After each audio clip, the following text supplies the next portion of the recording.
Sitaram project నీళ్ళు ఏవైతున్నాయో భద్రాద్రి కొత్తగూడెం జిల్లాకు, మహబూబాబాద్ జిల్లాకు, ములుగు జిల్లాకు వర్తింపజేయకుండా ఈ నీళ్ళని తిరిగి అటు ఖమ్మం జిల్లా వైపు తరలించడం అనేటువంటి జరుగుతుంది.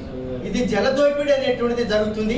ఈ జలదోపిడీ ముగ్గురు మంత్రులు, కాంగ్రెస్ ప్రభుత్వం ఉద్దేశపూర్వకంగానే నిర్వహిస్తున్నది. దీన్ని మేము తీవ్రంగా వ్యతిరేకిస్తున్నాం. ముఖ్యంగా గత టీఆర్ఎస్ ప్రభుత్వం ఏదైతే రోళ్లపాడు చెరువును రిజర్వాయర్గా మార్చాలన్నదో దాన్ని రిజర్వాయర్గా మార్చాలని చెప్పి డిమాండ్ చేస్తున్నాం.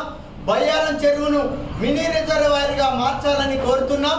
ఏజెన్సీ ఆదివాసీ ప్రాంతాల భూములు ఏవైతున్నాయో ఆ భూములు వెనకబడి ఉన్నాయి, వాటికి సీతారాం ప్రాజెక్టులను నీళ్ళని ఇవ్వాలని చెప్పి డిమాండ్ చేస్తున్నాం. ఎదుర్కొంటాం. ప్రభుత్వం మెడలు వంచి ప్రభుత్వం యొక్క సీతారాం ప్రాజెక్టు యొక్క నీళ్ళని ఈ ప్రాంతానికి వర్తింపజేసేటువంటి విధంగా మా ఉద్యమ కార్యక్రమాన్ని కొనసాగిస్తామని చెప్పి ఈ సందర్భంగా ప్రభుత్వాన్ని హెచ్చరిస్తున్నాం.